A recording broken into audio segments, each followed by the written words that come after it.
Everything you see on the internet is 100% true. Abraham Lincoln.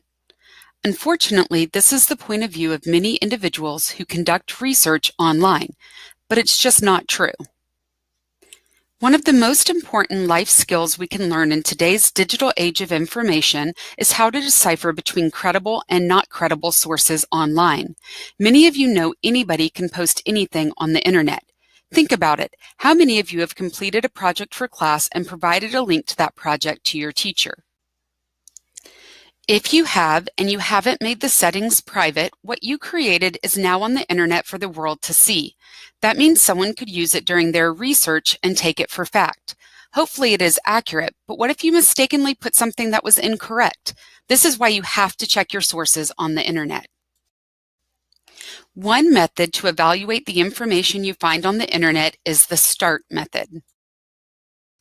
The SN START stands for scope. When you encounter a source of information you are thinking about using, determine the scope of the information.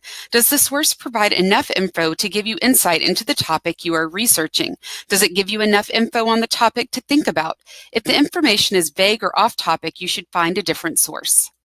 The T in START stands for treatment. Is the information presented in the source unbiased? Does it present multiple points of view on the topic or remain neutral?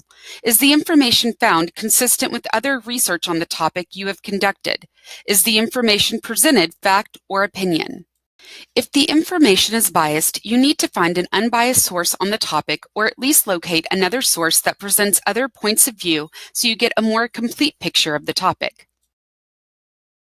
The A in START stands for authority. Does the author of the information hold a degree, have experience, or have other credentials that make them an expert on the topic? Does the URL end in .gov for a government source, .edu for an educational source, or .org for a nonprofit organization? Does the publisher or sponsor of the website have a positive reputation? If you cannot identify an author or a sponsor of the information, you cannot verify the legitimacy of the information, so you need to find a new source. If you do see an author or sponsor, you may need to research them separately to determine if they hold credentials that make them a credible source of the information they are presenting. The R in START stands for relevance. Does the information address the topic you are researching? Does it provide information that supports your point of view? Does it support other information you have found? If the information is off topic or inconsistent with the other information you found, you need to locate a more relevant source. The second T in START stands for timeliness. Is the information up to date? Is it current enough to be considered reliable information? Is the information still true if it is older? If you are researching a current event but the information you're finding is over 5 years old, you need to find more current information. If you are researching a historical event, older information may still be accurate. Timeliness depends on how you plan to use the information and what the topic is. If an article online passes the START test, you can feel confident using it as part of your research.